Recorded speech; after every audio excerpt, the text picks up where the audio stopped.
Avec Sébastien, on a toujours voulu travailler ensemble et quand mon papa nous a annoncé en 2019 qu'il allait prendre sa retraite et qu'il n'avait pas de repreneur, on s'est dit ça y est, on a trouvé ce qu'on allait faire. Donc on ne savait pas comment, on ne savait pas exactement quand, mais on savait qu'on allait reprendre cette entreprise familiale et poursuivre finalement l'aventure pour la 4e génération de marbriers de décoration. Nous sommes situés à Nomain, dans le Nord, et notre activité se développe sur les Hauts-de-France. Nous faisons essentiellement des plans de travail de cuisine, en tout type de matière, marbre, granit, quartzite, céramique. Et on fait également un petit peu de salle de bain et un petit peu de décoration.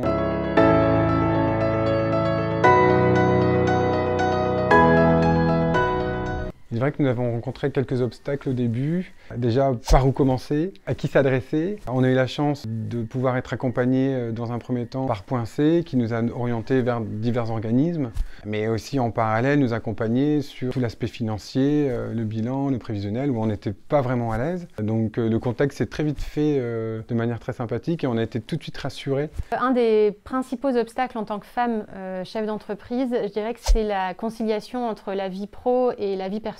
Avec Sébastien, on a 3 enfants et finalement c'est la gestion de son temps et la répartition de nos différents rôles dans la famille et dans l'entreprise qui est parfois un peu compliquée. Il y a un investissement temps très important pour l'entreprise qui peut conduire parfois à devoir gérer la frustration, aussi bien des enfants que notre propre frustration en tant que parents, de ne pas pouvoir profiter parfois en quantité de temps. Les points de difficulté aussi qu'on a pu rencontrer, c'est avancer un peu à l'aveugle et attendre en permanence des réponses, que ce soit de nos futurs fournisseurs sur des devis demandés pour pouvoir monter le prévisionnel, ou alors encore avoir des subventions qu'on n'a pas eues parce qu'on ne remplissait pas les critères, il fallait retrouver d'autres subventions. On a été pugnace, mais aussi encouragé par Point C, qui nous a permis du coup d'obtenir en majorité ce dont on avait besoin pour créer et pouvoir monter nos dossiers auprès des banques et être accompagné aussi par une banque qui nous a tout de suite mis le pied à l'étrier et nous a encouragés dans notre projet. Un des obstacles au quotidien en tant que chef d'entreprise, c'est trouver les bonnes personnes pour nous accompagner.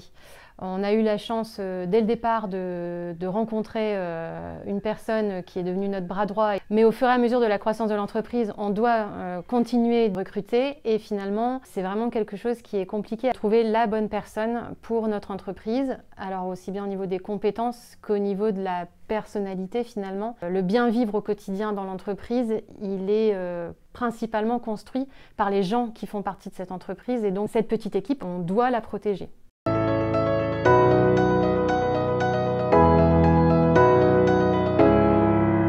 Chaque chute peut offrir d'autres possibilités, d'autres opportunités qu'on n'avait forcément pas imaginées, mais comme on doit, dans ce cas-là, trouver des solutions, ça nous a permis de nous orienter vers d'autres choix qui aujourd'hui on ne regrette pas. Je pense que l'ouverture vers d'autres entreprises qui sont dans la même situation que nous, dans notre entourage, des gens qui travaillent en couple, des petites structures comme les nôtres, avoir un retour de leur expérience, avoir un retour de leur savoir-faire, des difficultés qu'ils rencontrent, ça a été aussi pour nous quelque chose qui nous a fait avancer et mettre de la valeur dans son offre, hein, pour que les gens aient envie de travailler avec nous, on soit content de travailler avec eux et qu'on ait une valeur à apporter dans notre quotidien. Un conseil serait de gérer le projet de la reprise d'entreprise vraiment en mode projet. Ce qu'on a fait par exemple, c'est qu'on a mis en place un rétro-planning, c'est-à-dire qu'on a fait la liste de tout ce qui était à faire, toutes les tâches administratives, financières, les rendez-vous, etc. Tout ce qui était à faire avec des deadlines.